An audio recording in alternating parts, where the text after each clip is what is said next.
Pedro Donoso, que está con nosotros para hacer un análisis con nosotros. ¿Cómo está, señor conocido? No sé cómo llamarle. ¿Cómo le va? Hola, Alondra querida, qué mentira. Siempre le pregunto cómo está a Tupac, pero no a usted no. A Tupac, que es mi gran amigo. Usted está aquí por Tupac, él es el que me dice Claro, tráelo a Pedro, es lo único, el único motivo. Mi claro. querido Pedro, usted sabe que igual siempre hay mucho cariño y la gente aquí está esperando verlo y ya hay algunos, me parece un milagro, que quieren escucharle, pero bueno, vamos a comenzar. Comencemos con esto que estaba presentando yo, hablando de comunicación y para poder entender un poco cómo se está manejando la comunicación del gobierno, porque ha tenido grandes cambios a lo largo de estos meses. Y ahora siento que todos los días y a toda hora hay una nueva posibilidad de crítica, hay algo nuevo en el gobierno. Hay algo, un ministro que hace algo, un ministro que después grita en una radio, en fin, a nivel general para después tocar puntos específicos. ¿Cómo ve que se está tratando la comunicación del gobierno a estas alturas ante una crisis energética y muchas crisis que están pasando? A ver, digamos, partamos porque yo siempre repito esto, y esta es una discusión que incluso tengo con colegas y con mi propio equipo. Yo sigo poniendo en duda, ¿no es cierto?, la existencia de la comunicación política como concepto. Es decir, aún no lo he desarrollado, digamos, ampliamente y conceptualmente lo voy a hacer algún rato, pero creo que la comunicación política en sí misma no existe porque toda comunicación es política, sino lo que existe es la gestión política de la comunicación. Es decir, cómo el gobierno comunica es lo menos importante de lo más importante, ¿no? Y yo siempre repito esto, si no hay gestión política, si no hay entendimiento del contexto político, si no hay levantamiento de información, si no hay evidencia científica, es irrelevante la comunicación, ¿no? Es decir, la comunicación no va a resolver, ¿cierto? Por ejemplo, el tema de los apagones, ¿verdad? Por más buena comunicación que tengas, a la larga finalmente es una demostración de falta de gestión, ¿no? Y de eso se desprende un montón de cosas, se desprende finalmente el entendimiento de construir las narrativas, el entendimiento del manejo de una crisis, y una crisis no solo se maneja cuando estalla, una crisis tiene que manejarse en el antes, en el durante y en el después. Por eso la crisis tiene tres estadios finalmente, ¿no? La precrisis, la crisis y la postcrisis. Yo ponía en un tweet, en un post de X, que claro, si ya finalmente perdiste la oportunidad de manejar correctamente la precrisis, es decir, si ya tu vocero salió a decir en una entrevista en prime time que no iba a haber apagones, ¿verdad? Por lo menos maneja la poscrisis, es decir, no permitas que voceros, que son parte finalmente del Estado, como el señor policía que dijo lo de los silbatos, ¿verdad? Se quiebre finalmente aquello, ¿no? Y esto se deriva en otra cosa bien interesante también, que es el momento en que finalmente tu comunicación o tu gestión política ya es ridiculizable, ahí tienes un problema. ¿Y por qué tienes un problema? Hay que citar, digamos, a Humberto Eco en su novela En el nombre de la rosa, ¿no es cierto? Hay una parte en donde finalmente la reflexión mayor, más allá de la anécdota que cuenta esa historia, la reflexión mayor es que no se puede temer aquello de lo que se puede burlar. Entonces, cuando el gobierno, digamos, permite la burla, no con eso estoy justificando, solo estoy describiendo el hecho, ¿no es cierto? Cuando permite la burla, ya no es sujeto de temor, y ese es un problema para el gobierno en sí mismo, ¿entiende? Ya, Y voy a, sí. y voy a su caso, por ejemplo, ¿no es cierto? ¿Por qué el gobierno reaccionó y lo planteó como una hipótesis? ¿Por qué el gobierno reaccionó virulentamente contra usted y no reacciona finalmente contra las críticas que puedan hacer otros periodistas? Porque usted finalmente logró hacer una burla, ¿no es cierto?, del gobierno en sí mismo. Entonces, cuando tú te puedes burlar, ya la gente te empieza a no temer. Y eso es un problema finalmente para el ejercicio del poder, digamos. Wow, mira tú, vio que recién me estoy enterando de eso después de 2 meses, porque usted no me ha escrito y no me ha dicho todas esas cosas, se da cuenta, pero es verdad, es justo esa frase y no lo habíamos analizado de esta forma, porque siempre estamos en la coyuntura y algo por ahí sí me decía, Daniel Noboa tiene cierto temor o mucho temor de esta burla, pero no lo ponía en esta posición política que demanda incluso acciones por parte del gobierno por producto de las críticas y de las burlas. Entonces, claro, evidentemente yo puse una canción, me burlo de él, me río de él y hace que se sienta amenazado de ese poder y ese enemigo que suele ser para todos sus, digamos, detractores. Y ahí entonces está el asunto. Y ahora con esto de la energía, Félix Bon diciendo no va a haber apagones, Pero después Félix Wong gritando en una radio. Después viene el policía que compre los silbatos. Después el comandante diciendo, no, mentira, tenemos otras acciones. Y ahora que no va a haber apagones de 8 horas. O sea, creo que están como en una especie de contradicción perpetua o improvisación más allá de lo de la burla y lo que tú me comentas, ¿no? En efecto, digamos, no sé si se me está escuchando porque tengo congelada la imagen. Sí, Ya. está bien.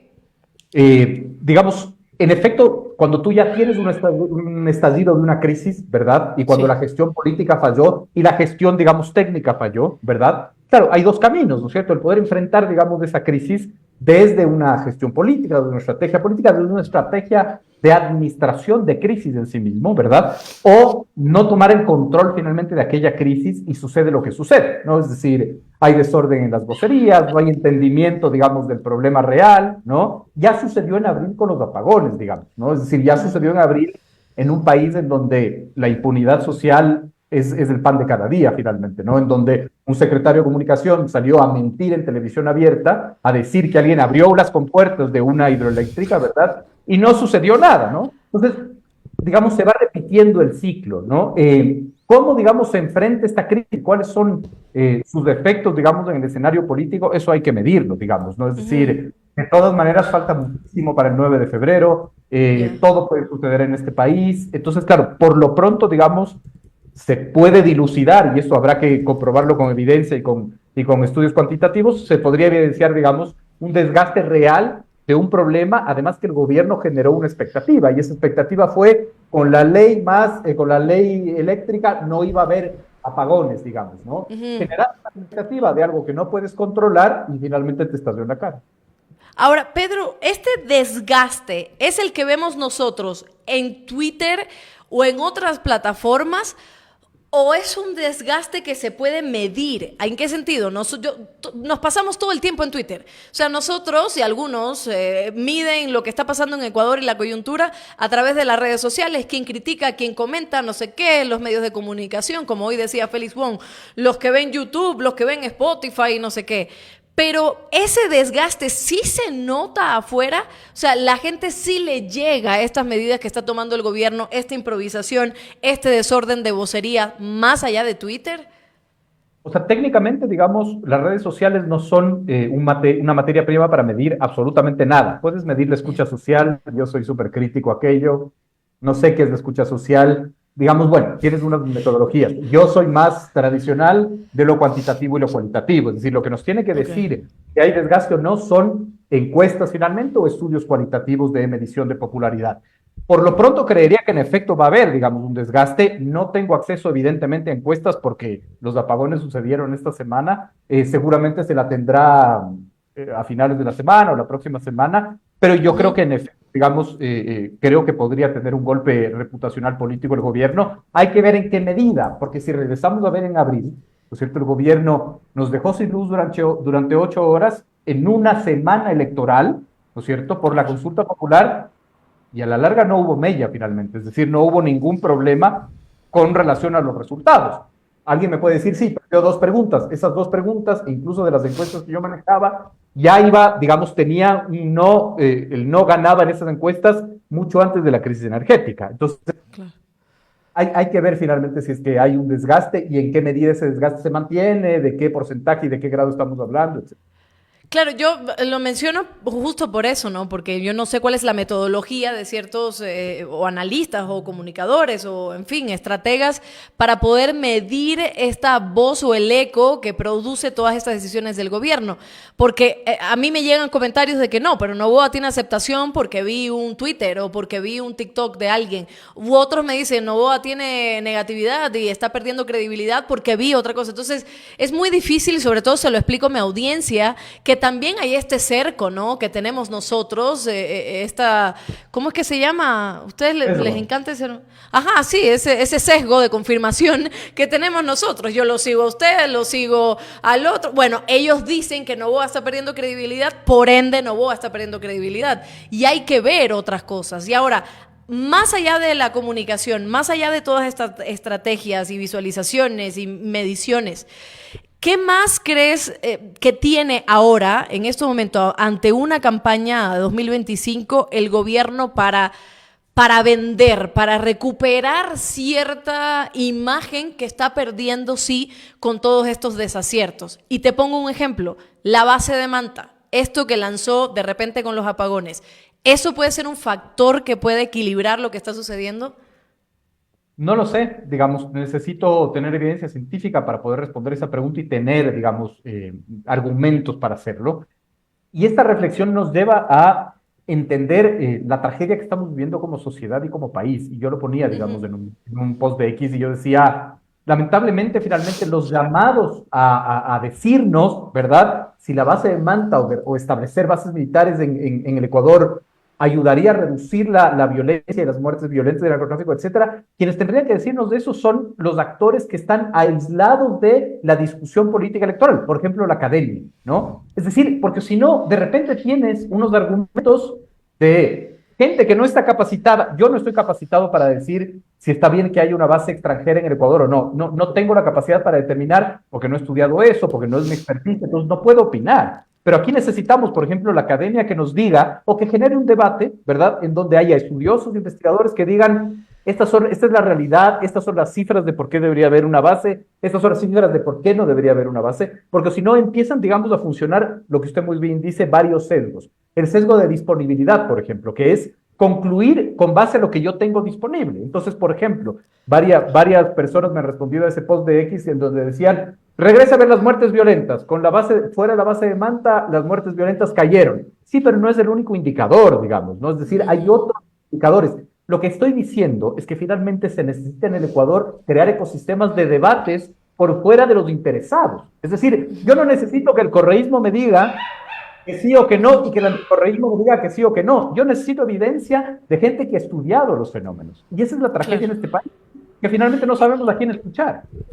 Sí, y eso, la palabra correcta es esa, la tragedia y estas faltas de ecosistemas de debate. Me encantó esa frase porque estamos tan polarizados, incluso como medios de comunicación y como periodistas, que escuchamos a uno o escuchamos a otro y esos son los únicos elementos que tenemos de información.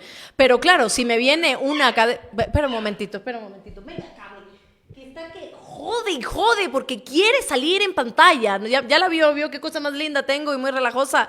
Entonces... Pero que el papá se encargue, pues, ahí el papá, ¿qué está haciendo? De vago. No está aquí, está trabajando el pobre, déjelo. Cuando venga ya se lo suelto nomás. Pedro, justo eso, tenemos esa polarización, correísmo, si el correísmo me dice una cosa, el anticorreísmo me dice lo otro, y no hay un punto medio. ¿Habría posibilidad, o qué crees tú? O sea, ¿cómo se hacen estos ecosistemas? ¿O qué pasa en la academia que tal vez tiene cierto temor de hablar? ¿O es que ya está tan desgastado el tema de la comunicación a través de la polarización y la fragmentación que vivimos en Ecuador que ya no vale la pena meterse? O cuando uno comenta ya automáticamente es político y te dicen correísta o anticorreísta. ¿Todo esto interfiere en la escasez de comunicación más allá de la política? A ver, yo no tengo una respuesta de por qué la academia ha estado ausente, digamos, en los debates de los últimos 15 años en este país, ¿no es cierto? No tengo la respuesta, no lo sé. Pero claro, sí, finalmente, digamos, la academia y otras élites, cuando yo digo élites no lo digo despectivamente, siempre repito esto, sino también los grupos de decisión. Es decir, interesante sería, por ejemplo, ver que los gremios empresariales discutan otras cosas. Lo que pasa en el Ecuador es que también tenemos élites que son profundamente monotemáticas. Y yo siempre repito esto también, que es como... Con los gremios solo puedes hablar de baja de impuestos. Con los sindicatos solo puedes hablar de no regresión laboral. Entonces, como somos tan monotemáticos, estamos metidos, digamos, la cabeza en un hueco y solo vemos esa temática y no ampliamos nuestros debates. Está llamado a generar ese ecosistema de debate. Yo creo que la academia, ¿y por qué la academia? Porque su fin, ¿no es cierto?, no es solo dar clases. Un académico no solo da clases, es algo que yo también escucho mucho. Un académico tiene que investigar finalmente, es decir, tiene que utilizar metodologías de investigación para lanzar hipótesis y esas hipótesis ser comprobadas con todo un proceso de investigación. Eso hace la academia. Dar clases no es convertirte finalmente en un académico. Entonces, claro, cuando se generan estos debates, yo regreso a ver y digo, ok, ¿dónde puedo yo, que no soy una persona especializada en eso, que soy un profundo ignorante en esos temas, dónde puedo yo leer una investigación que tenga sustento académico y finalmente que tenga críticas de esa propia investigación? Exacto. ¿Quién me puede ayudar? Esto no se genera en el Ecuador. Entonces te tienes que tragar a un periodista que escribe en un diario guayaquileño, ¿no es cierto?, un artículo en donde le sale de la tripa por qué debe haber una base de manta, después a otro periodista de otro lado que te dice por qué no debe haber una base de manta, pero lo que me están diciendo es su opinión. Y es muy Exacto. importante, yo no digo que no, pero el Ecuador está enfermo ya de que se disfrace la opinión de análisis. Una cosa es hacer Exacto. análisis, otra cosa es hacer opinión. Son cosas distintas. Sí, sí, y yo también me siento así. Hoy particularmente ha sido un día en donde yo digo, ay no, qué pereza, porque todo es análisis, análisis, vivimos a través del análisis y vamos a votar en el 2025 a través del análisis y tengo que invitar a Pedro Donoso a hacer análisis, o sea, mentira, pero sí es verdad, es todo análisis Pero y usted estamos prefiere que viendo, esté yo a que esté Tinterilla. Tinterilla. Por lo pillería le menos llamo ahora. dígame. Usted, pues usted siempre, no, usted siempre. Oiga, ya ve, se me debió. Sí, y es verdad, y todo es análisis, y todos se convierten en actores políticos al final, que de alguna u otra forma van perdiendo ciertas credibilidades precisamente por lo que acabas de decir, esta cuestión polarizante de correísmo, anticorreísmo, que parece que es interminable. Volviendo al tema de la comunicación, Pedro, porque sí me gustaría entender, hoy salió un artículo, y lo pongo en pantalla mientras tú también estás en pantalla para que lo veas, que de Plan B, que de ley lo leyó, salió un artículo que dice, dale Davidcito, porfa, crónica de un brunch en Carondelet, ahí sale, ahí está, y entonces sale la foto de Irene, la secretaria de Comunicación, y Félix Wong, que es el ministro de Gobierno. Y uno de los pasajes de este artículo, Davidcito, por favor, pon cualquiera, el primero que te salga, dice lo siguiente. Vamos a ver cuál es el siguiente. A ver, para comenzar a leerlo, apenas esté puesto, aquí está. Ante periodistas que han reportado por décadas al viejo Ecuador, lo pone entre comillas, los dos ministros treintañeros dieron la bienvenida al diálogo. La ministra Vélez confesó que ha sido una lucha que el gabinete acuda a las entrevistas en los medios. Pocos han sido los ministros que han hecho minutos al aire para tratar temas a profundidad o para responder a la coyuntura, como por ejemplo el ministro Roberto Luque. En Carondelet, esa mañana del martes 10 de septiembre, se reconoció el temor de que la prensa los arrastre en sus entrevistas, de que les dieran con todo, de que cometan algún error y que eso se viralice de nuevo con la cabeza en las redes. Hasta ahí me quedo hasta llegar al otro pasaje. Pero justo esto que empezamos hablando, que tienen temor de que la prensa los arrastre y se viralice en las redes. O sea, la comunicación del gobierno está basada en la respuesta que puede dar TikTok, Twitter, Instagram y no en responderle realmente a la gente. Estoy absorto también, digamos. O sea, leí eso y como, es que no sé qué decir. Y no sé si en verdad no soy buen analista, pero no sé qué decir. Uh-huh. Varias cosas, digamos. El primero es como, eso no es comunicación, esto es vocería. Es que son conceptos distintos y hay una confusión, por lo menos de la metodología que nosotros manejamos desde el gabinete estratégico que yo dirijo, son cosas distintas, ¿cierto? La comunicación engloba, por ejemplo, el ejercicio de la vocería. Si tú no quieres finalmente que la prensa arrastre a tu vocero, tienes que tener finalmente una metodología de preparación de vocerías. Es decir, pero además la vocería no está ligada solo al ejercicio de la mediatización. Eso es un error de concepto profundo. Es decir, el vocero es siempre vocero, no cuando está frente a un periodista, no cuando está en una entrevista, sino la vocería es un ejercicio diario. Cuando el presidente se sube a una tarima, cuando el presidente recibe finalmente una visita protocolaria de una misión internacional. Es decir, la vocería, digamos, es una globalidad de cosas, ¿no es cierto? Cuando tú preparas voceros, o por lo menos lo hacemos así nosotros, preparamos con metodología. Es decir, la preparación de un vocero no es qué corbata te pones, o cómo sonríes, o cómo te peinas. La vocería tiene una metodología de construcción narrativa. ¿Qué mensajes tú vas a establecer? ¿Qué mensajes, digamos, tú vas a poner en el imaginario? ¿Basado en qué? En qué mitos vas a desmitificar. Es decir, un vocero tiene que desmitificar los mitos y desmontar aforismos, decimos nosotros.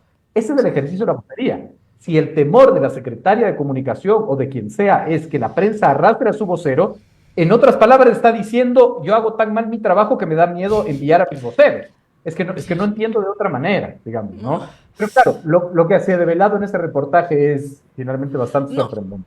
Y hay otra partecita, pero no sé si es la que viene, pero antes de ponerla, cuando mencionaba Irene de que les ha costado mucho sincronizar a todos estos representantes de comunicación de los ministerios, como que incluso ahí hay problemas. O sea, una secretaria de comunicación tiene que tener a cargo cada ministerio, a ver, esto es lo que va a pasar, así de esta forma, lo que acabas de mencionar.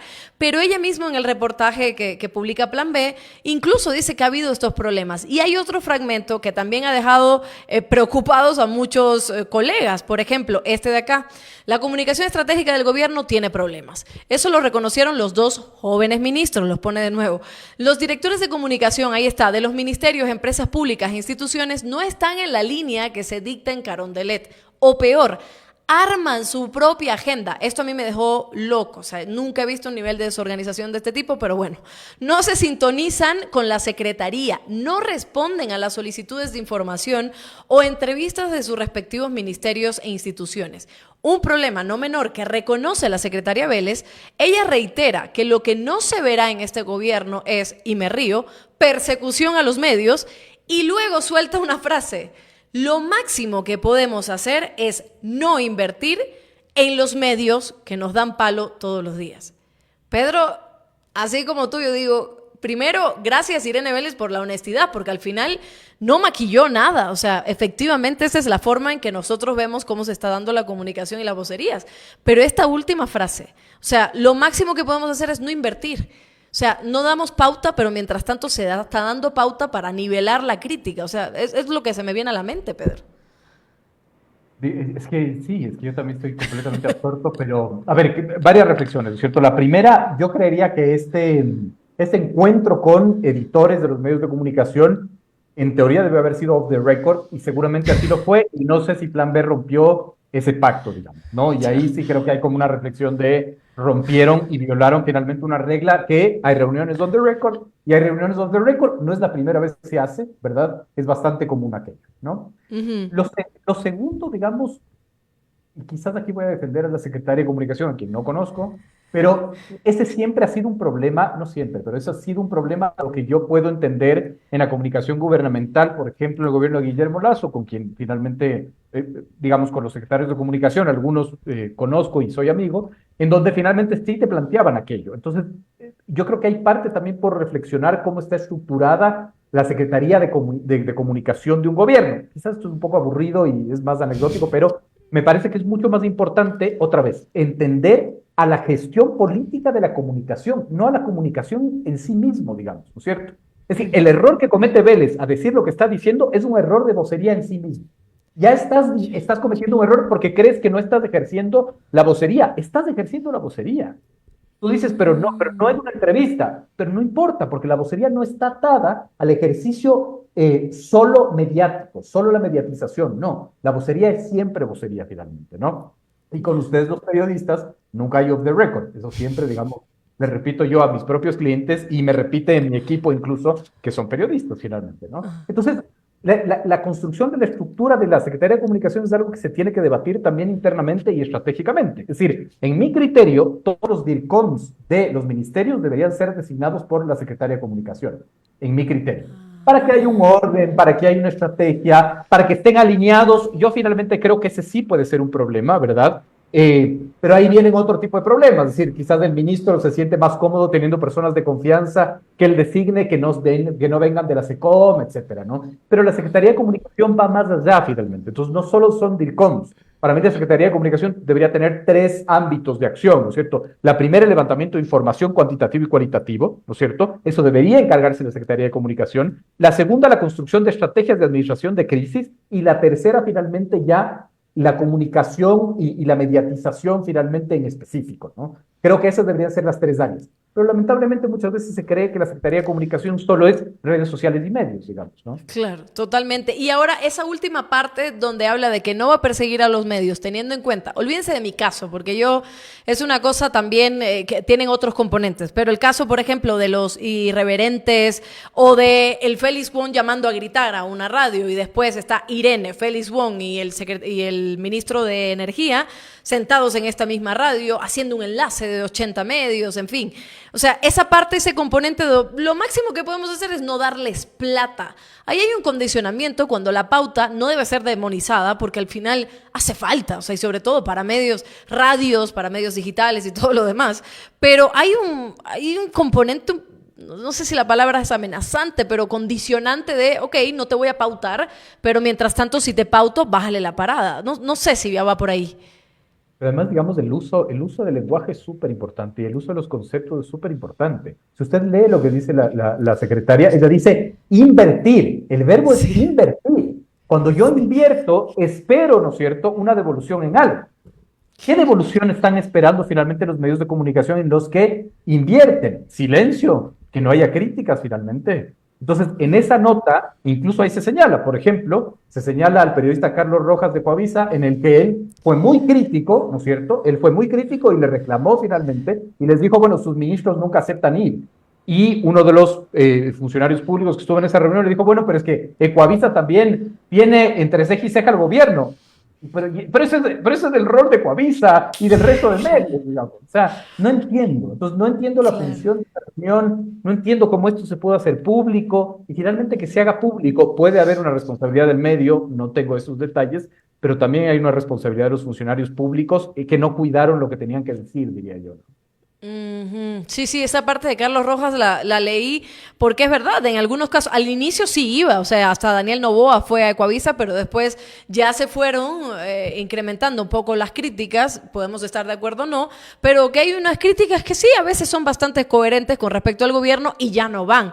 Pero entonces el invertir me queda clarísimo, no es les estamos dando pauta, ¿no? Los estamos ayudando, ¿no? Estamos invirtiendo, por ende necesitamos algo de reciprocidad, que ahí está precisamente lo que vimos hoy con este aspecto de Félix Bon en estos medios digitales. Impresionante, o sea, cada palabra... Una cosa, el momento en que sucede eso, mi reacción como analista, como ciudadano, como se quiera decir, es, ok, entonces yo necesito ver la política de pauta con los medios. Quiero saber cómo lo hacen finalmente, ¿no? Porque si me está diciendo que va a haber una inversión y algunos sí y a otros no, yo quiero saber con qué finalmente, cuáles son los criterios y los indicadores.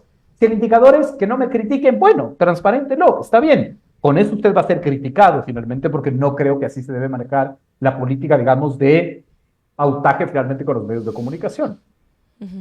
Claro, y ahora hablemos, ya que estamos ahí, por ejemplo, ya más allá del gobierno, tenemos al municipio de Quito, ya, que está siendo altamente criticado, no solo por la oposición, tiene a sus concejales, en fin, los incendios, más las crisis también en términos de delincuencia, que si vamos 3 días de cárcel porque vas a 71 kilómetros por hora, en fin.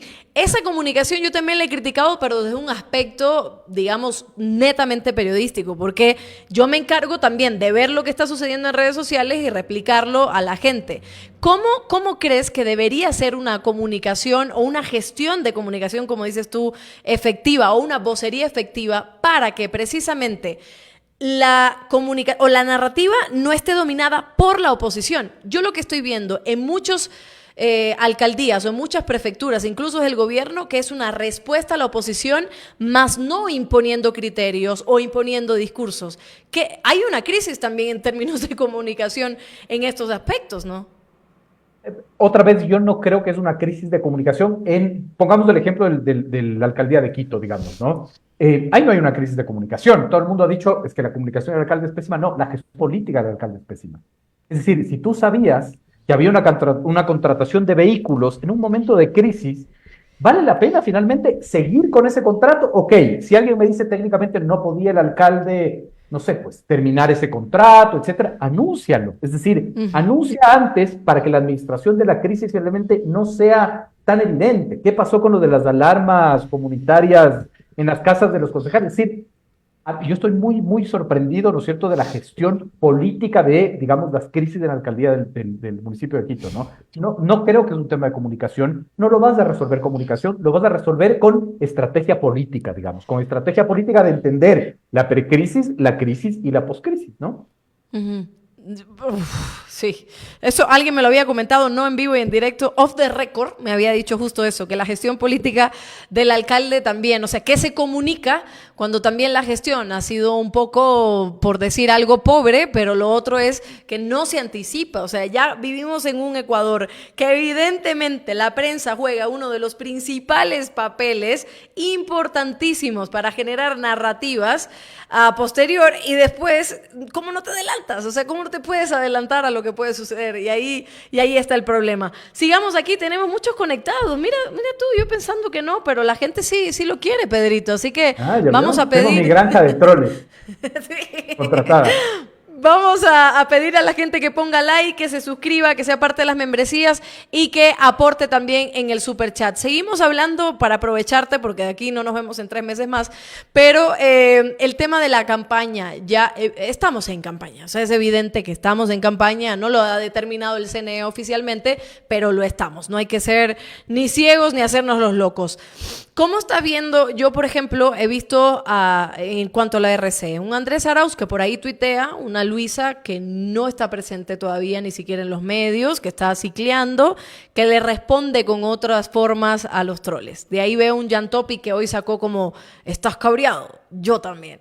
Después vemos a estos otros candidatos. Cristina Reyes ya volvió a la contienda. ¿Cómo has visto a cada uno de ellos? Los más representativos, perdón, que piense que otros no lo sean, no es así, sino los que llevan la delantera y que conocemos. ¿Cómo ves el juego de la campaña preelectoral? Digamos ordenemos un poco mis ideas, voy a ordenar. Creo que es muy temprano finalmente. Usted muy bien dice, la campaña ya empezó y en el Ecuador siempre estamos en campaña. En el Ecuador en promedio, ¿no es cierto?, cada 2 años hay un proceso eleccionario y una reforma tributaria, desde el regreso a la democracia, en promedio cada 2 años, ¿no? Entonces, digamos, es usualmente que se esté en campaña, es como profundamente normal. Entonces, tú tienes la campaña que ha ejecutado Noboa desde hace varios meses, y además es bien interesante cómo se ha centrado en 3 aspectos o en 3 territorios, diría yo. Manabí, ¿no es cierto?, que finalmente, digamos, es un bastión de la Revolución Ciudadana. Entonces va a ser muy interesante ver el comportamiento electoral de Manabí después de la intervención de Noboa. Guayas, ¿no es cierto?, con una lucha abierta finalmente contra el alcalde de Guayaquil, etcétera, y los migrantes, digamos. Son 3 territorios o 3 votantes en donde nosotros hemos visto que ha habido más accionar del gobierno finalmente, ¿no? Incluso Noboa sube videos diciendo, hemos estado en Manaví 18 veces, etcétera, etcétera, etcétera, ¿no? Entonces, tienes a un estado candidato, ¿no es cierto?, con esa ventaja y esa desventaja. La ventaja finalmente es que puede utilizar todo el aparataje del Ejecutivo para hacer campaña, pero hay que sumarle una cosa más que sí es impresionante, digamos. Cuando yo digo impresionante, estoy describiendo el hecho, no estoy diciendo que esté bien o mal, ¿no? Que es como toda la institucionalidad empieza a funcionar a favor de Noboa, ¿no? Es decir, antes de que llegue Noboa al poder, había una guerra interfunciones. No sé si ustedes recuerdan, la Corte Constitucional contra el Consejo de Participación Ciudadana, la Fiscalía contra la Corte Nacional de Justicia, etcétera. Llega Noboa y mi gran inquietud era cómo Noboa va a administrar esa guerra interfunciones. Yo decía, es huerto de relaciones políticas interinstitucionales, entonces no sé qué tan bien administre esa guerra interfunciones, y lo supo administrar tan bien que toda la institucionalidad empezó a funcionar a favor de Noboa. Es decir, exacto. El proceso jurídico, yo no sé si el hijo de la vicepresidenta es inocente o culpable, pero el proceso judicial en contra de la vicepresidenta no hubiese sucedido sin que la fiscalía opere a favor de Noboa, pero eso es evidente, digamos, ¿cierto? El Tribunal Contencioso Electoral, el Consejo de Participación Ciudadana, es decir, la institucionalidad empieza a funcionar a favor de Noboa y eso empieza a generar quiebres ya no interfunciones, sino intrafunciones, es decir, internamente, ¿no? Entonces ya hay quiebres en el Consejo de Participación Ciudadana, en la Corte Nacional de Justicia, en la Corte, en el Tribunal Contencioso Electoral, etcétera, etcétera, etcétera, ¿no? Entonces, tienes la ventaja de ser el candidato ejecutivo, ¿no es cierto?, el candidato presidente, pero también tienes la desventaja, que es que tienes un más alto grado de desgaste. Es decir, se va la luz, hay crisis energética, tú eres el responsable. Hay violencia, tú eres el responsable. Entonces, digamos, es un gran reto finalmente para el Ejecutivo y para el gobierno tener que administrar aquello, ¿no? Sin embargo, 75% de indecisión te dice ese datos a agosto del 2024, es decir, tenemos una indecisión, si digamos, tomamos en cuenta la encuesta de datos altísima, entonces es muy difícil determinar qué es lo que va a suceder, ¿no? Es decir, que alguien diga que Noboa va a ganar en segunda vuelta, que Pedro, Juan o Luis van a ganar en segunda vuelta, en primera vuelta, lo que sea, no es real y no sostiene, digamos, o no está sustentado en evidencia, ¿no? De ahí finalmente regresamos a ver la ERC con sus propias particularidades, digamos, con una incapacidad, por ejemplo, de tener para mí una narrativa unificada, ¿no? Es decir, unos esforzándose por establecer una alianza con la izquierda y Correa tuiteando y diciendo que prefiere una relación con una derecha nacionalista, es decir, como muy confuso finalmente aún su juego, ¿no? Y digamos, ahí tienes otros actores, igual Topic finalmente, Isa, etcétera, que además también son muy reactivos, ¿no? Y esto es bien interesante. Novoa está marcando la agenda, entonces yo te pongo lo de la base de Manta y todos responden a discutir lo de la base de Manta. Hoy por lo menos he visto 17 videos en redes sociales en donde todos hacen el chiste del silbato y de la vela, todos, es decir, asambleístas de la RC, socialcristianos, Construye, Topic, todo el mundo haciendo, digamos, mofa de aquello. Entonces son muy monotemáticos y cuando tienes mucha oferta de lo mismo, todo se pierde. Es decir, estamos en momentos tan dramáticos que necesitas respuestas profundamente disruptivas para llamar la atención, ¿no? Son 16 millones por lo pronto, yo creo que eso cambiará hasta el 30 de diciembre, no sabremos quién está en la papeleta, pero finalmente, digamos, si todos van a hacer lo mismo, con la diferencia de el soundtrack que pones o la luz que pones, va a ser como muy difícil finalmente individualizarte, ¿no? Y volvemos a lo de la palabra reactivos, volvemos a que Novoa está marcando la agenda y es lo mismo que hablamos hace unos minutos de el tema de Pavel Muñoz en Quito, o sea, le marca la agenda a la oposición porque no se adelantan a lo que puede suceder. Yo también he visto tantos videos que, de hecho, bueno, usted ya es un baby boomer, pero yo como millennial veo y lo sigo. No sé por qué vengo a su programa, qué bestia, me insulta más. Más que a Novoa. Extraño a mis amigos, usted lo sabe, por eso es que estoy aprovechando y soltando un poco. Pedro, y yo veo las cosas y uno más, y yo sigo. Entonces, las visualizaciones no son reales como tal a estos videos que ya entendemos el chiste, la vela, el silbato, perfecto, ya lo hicimos, ya hay memes. Entonces, dime algo más. Y estos reactivos hacen que ni tengan identidad, ni el electorado pueda decir, ve, me propuso algo diferente, no solo está criticando a Novoa, sino que hay algo nuevo. Y eso deberían empezar a hacer todos los candidatos, a marcar ellos una nueva agenda, no reaccionando a lo de Novoa, sino poniendo también otro tipo de discurso, ¿verdad?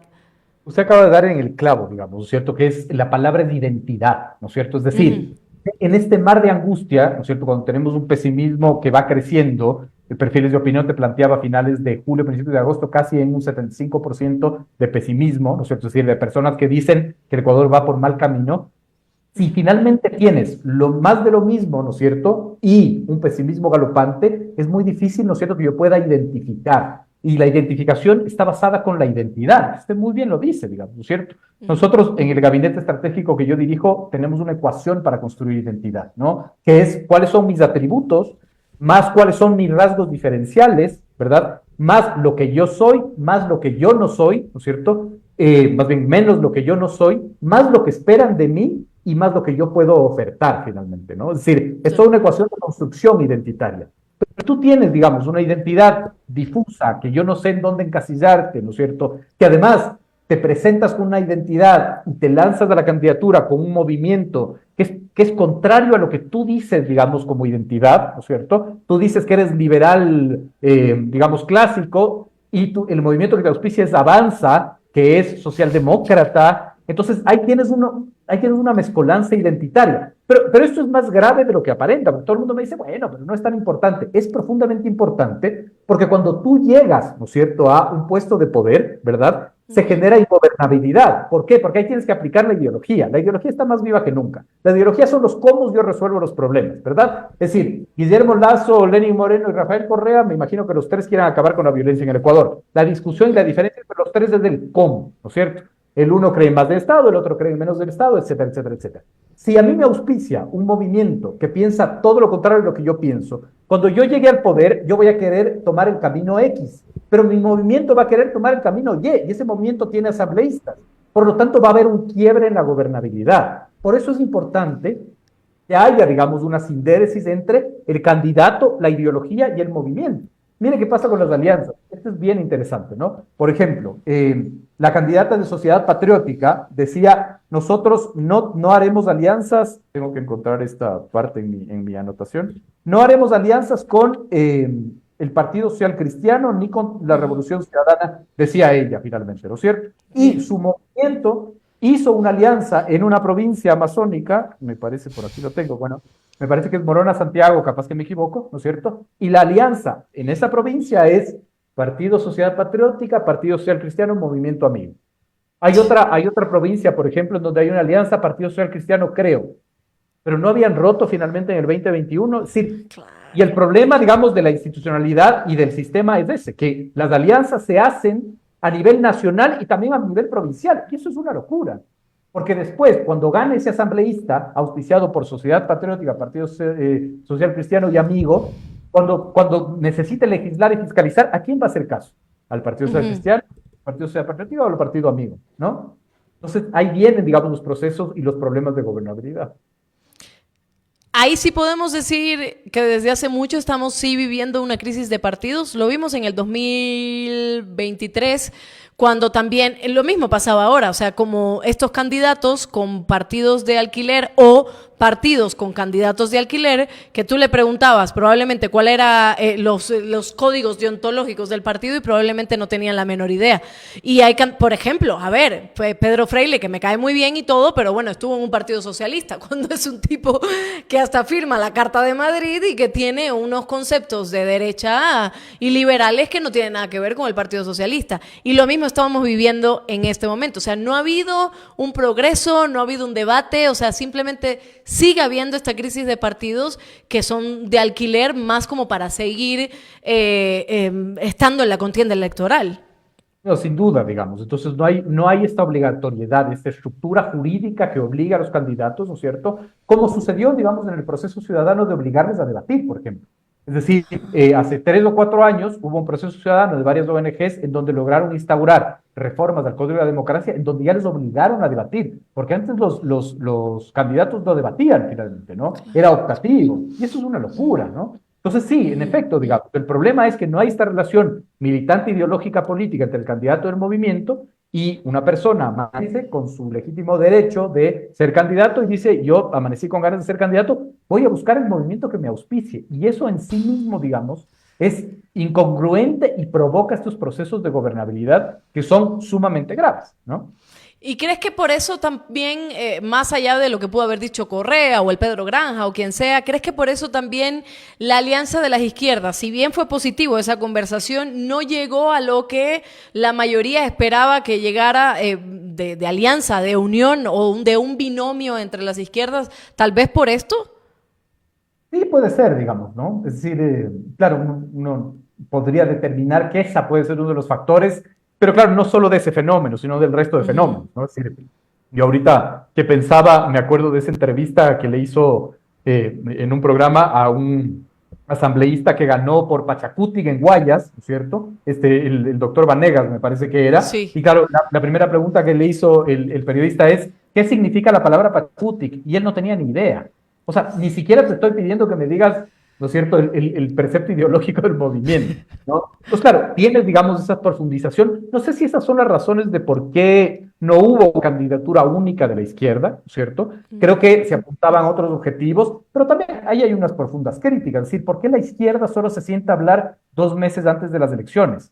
O sea, ¿por qué las alianzas no son de gobernabilidad, sino son electorales? Este país necesita alianzas de gobernabilidad. Pero además, esas alianzas en donde un sector ideológico te diga, este es el ideario de la Agenda 2040, 2045, ¿en qué? En desnutrición, educación, salud, seguridad, etcétera, etcétera, etcétera. No puede ser que los movimientos finalmente solo jueguen al juego electoral y no al juego de la gobernabilidad. Este país ya está lo suficientemente destrozado para que el único horizonte sea las elecciones. Exacto. Y ahora hablando un poquito de cosas positivas dentro de lo negativo, por ejemplo, cuando hablamos de comunicación y cómo podemos reaccionar a todos los elementos comunicacionales, cifras, etcétera, todo lo que impone también el gobierno dentro de su agenda de comunicación. Por ejemplo, tenemos a estos medios como Lupa Media. Yo sé que me estoy viendo de coles a nabos, pero tiene un sentido. Lupa Media diciéndole a todos, no solo al gobierno, a Luisa González, se lo dice a Leonidas Giza, se lo dice a Daniel Noboa, se lo dice a todos, haciendo un fact-checking de los hechos y diciendo, ok, esto es engañoso, esto es correcto, esto es incorrecto, esto es falso.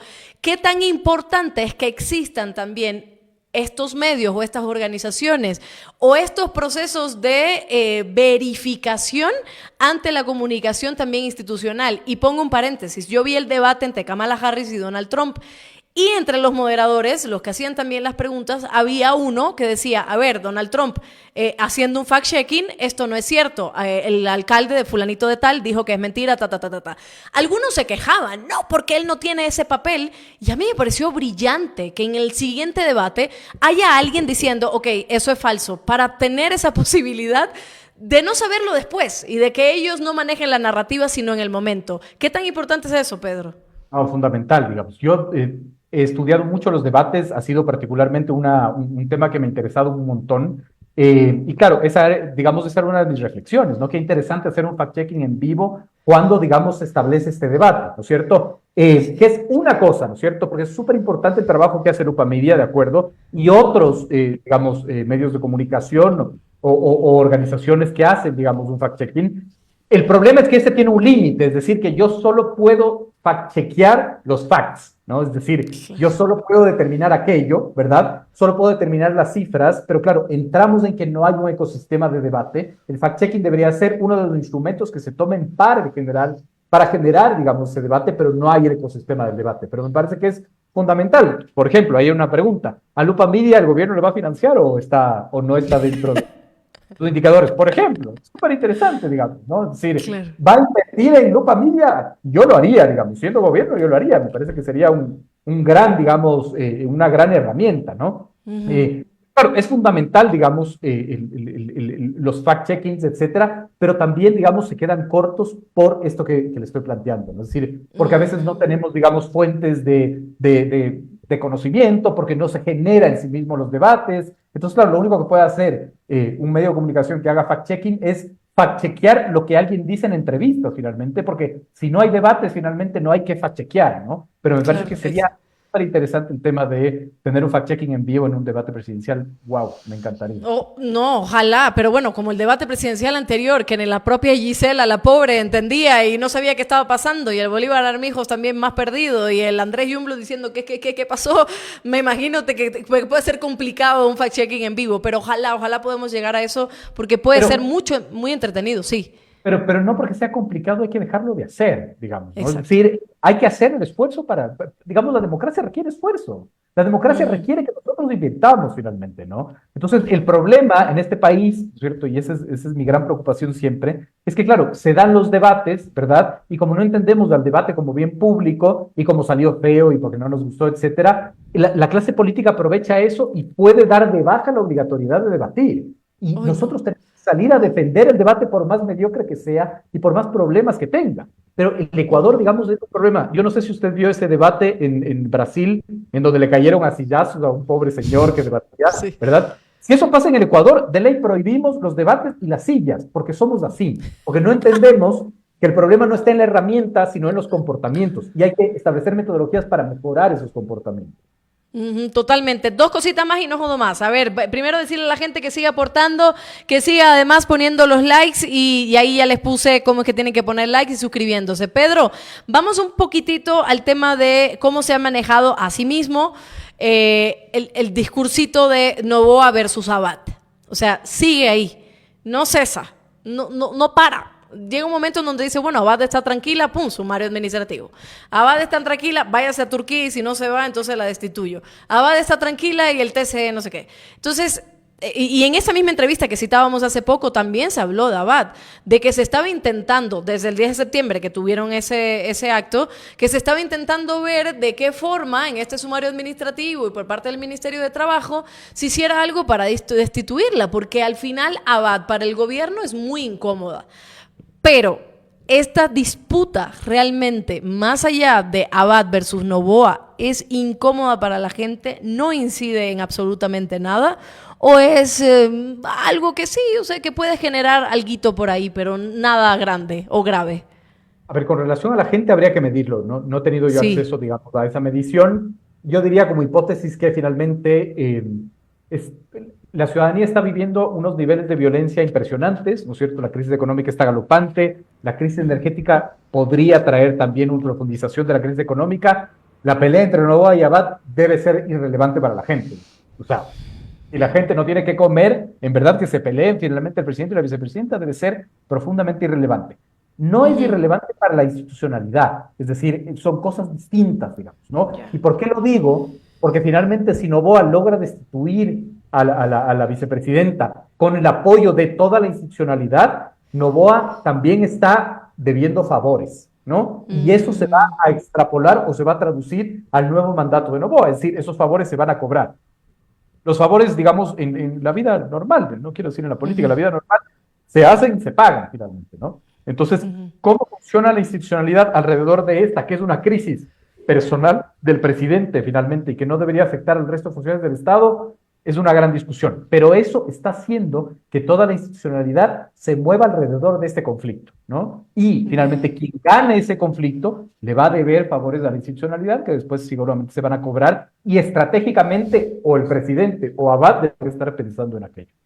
Ok, E y incluso, ok, y la última cosita, Pedro, es la importancia también que tienen los funcionarios de comunicarles en estas nuevas formas de comunicación, de las plataformas y todo, y estar presentes para o responder o implementar una narrativa, lo que sea, como queramos llamarlo, la importancia de la relación que tiene la ciudadanía con los funcionarios. Y pongo el ejemplo de esto. ¿Qué te parece el hecho de que la fiscal en un momento tan potente haya dicho me voy de Twitter? O sea, se acabó, se elimina la cuenta. Lo mismo pasó con Arduino Tomasi, que lanzó una bomba de los 7.000 muertos, ¡boom!, desapareció. Qué tan importante es también que figuras, tanto como esto, porque Arduino al final es de la academia, ¿no? También está poniendo una narrativa producto de una investigación. Pero una fiscal que se vaya, o un funcionario que bloquea, o un periodista. O sea, ¿esto qué tal se ve? ¿Qué determina el proceso de comunicación? digamos, a mí también me sorprendió lo de la fiscal, no entendería las razones, digamos, estratégicas, pero sigue teniendo, digamos, la cuenta de la fiscalía y la fiscalía evidentemente tiene conexiones con varios medios de comunicación y a través de aquellos genera, digamos, estos imaginarios y estos framings, ¿no? Es decir, la Ujú. Fiscalía General del Estado es una máquina de producción de criminología mediática. Es impresionante, digamos, ¿no? Es Ujú. impresionante y la otra vez lo hablamos, ¿no? Sí. Sí, yo no entiendo, no sé las razones de por qué la señora eliminó su cuenta, no me pareció finalmente algo estratégico, pero sigues haciendo lo que siempre has venido haciendo a través de las cuentas, digamos, de la fiscalía. Ujú. Pero más allá de eso, la fiscalía finalmente sigue siendo una institución como que muy lejana al quehacer ciudadano, a la cotidianidad, ¿no? Es decir, Ya. creo que es más importante finalmente de un concejal, de un alcalde, ¿no es cierto?, el tener, digamos, ese vínculo, o incluso de un mismo ministro, ¿no? Para atender finalmente las demandas ciudadanas, etcétera. Creo que es un canal interesante e inteligente, pero hay que saberlo manejar. Y para eso Ya. tienes que tener una estrategia de gestión política de la comunicación, no de comunicación política. Comunicación política se puede limitar solo a los TikToks. Y eso finalmente no es comunicación. La comunicación tiene que ser de doble vía, si no, no tiene ningún sentido. Si la comunicación no es de Ujú. doble vía, la comunicación es publicidad, digamos, ¿no? Entonces, Ya. creo que en ese sentido tiene más importancia esta relación a través de la comunicación de quienes pueden atender demandas ciudadanas mucho más directas, ¿no? Ya, te prometo que es la última, porque te dije que era la última anterior, pero me gustó esto de, te referías a la fiscalía, máquina de producción de criminología mediática, y aquí tú pusiste este término sobre la mesa, que a mí me ha encantado, que yo lo sigo utilizando, que siempre te cito, y además cito también a Zaffaroni, ¿no? O sea, en este caso, pero como tú lo dijiste, me gusta mucho para poder decirle a la gente cómo poder analizar también los discursos. Pero, por ejemplo, más allá de la fiscalía, ¿cómo son estas máquinas para que la gente que nos está escuchando, que algunos ingresan por primera vez en el programa, cómo son estas máquinas de producción de criminología mediática? ¿A qué se refiere también? Un resumen, porfa, porque a mí me encanta ese tema. La criminología mediática es un fenómeno que no lo ha inventado ni la fiscalía, etcétera. Correa lo hacía en sus sabatinas. Es decir, Sí. la criminología mediática es un fenómeno donde yo creo imaginarios, ¿verdad? Relacionados con criminalizar, ¿no es cierto?, mediáticamente, un accionar o establecer, digamos, ciertos fenómenos que se tienen que discutir. Por ejemplo, la grandilocuencia, ¿no? Es decir, en la fiscalía ha presentado contra Pedro Juan o Luis 500 testimonios, 500 indicios de. Entonces, yo leo eso y digo, si hay 500 indicios, la persona tiene que ser culpable, ¿no? Necesariamente, ¿no? Entonces, la primera es la grandilocuencia, la segunda es la creación del perfil criminal, ¿no es cierto? Entonces voy Ujú. creando, digamos, este perfil criminal y voy alimentando los mitos y los aforismos finalmente, ¿no es cierto? Y los sesgos, es decir, lo que hago, ¿no es cierto?, es trasladar lo judicial a lo político mediático o a lo político digital y ahí establecer la gran discusión, ¿no? Entonces, ni siquiera se ha terminado o iniciado un proceso judicial, en los medios ya hay sentencia, culpables, quién es bueno, quién es malo, logro establecer esta polarización de los decentes versus los indecentes, los corruptos versus los honestos, ¿no es cierto? Entonces voy, digamos, construyendo esa lógica de criminología mediática para finalmente lograr ganar en la esfera mediática y digital lo que después se traducirá finalmente en un proceso judicial, por ejemplo. Perfecto, aquí hay alguien que siempre me está criticando a mí, pero dice, excelente invitado, señor Pedro. Así que pilas ahí. Mi mamá. Disfrazado ahí. No, Pedrito, de verdad me encantó, muchas gracias. Aquí anoté, es como una clase también, por eso, de verdad, de todo corazón, me gusta mucho entenderlos desde otras posturas y sobre todo tener ese conocimiento que no tenemos nosotros, estamos con la coyuntura y estamos con las emociones y con todo a flor de piel y sin embargo aterrizarnos un poquito creo que es importante. Así que ya te invitaré cuando ya se acerque también las elecciones, porque vamos a tener que cortar mucha tela. Así que Pedro, Seguro que gracias. sí. No, para mí es un honor. Un abrazo.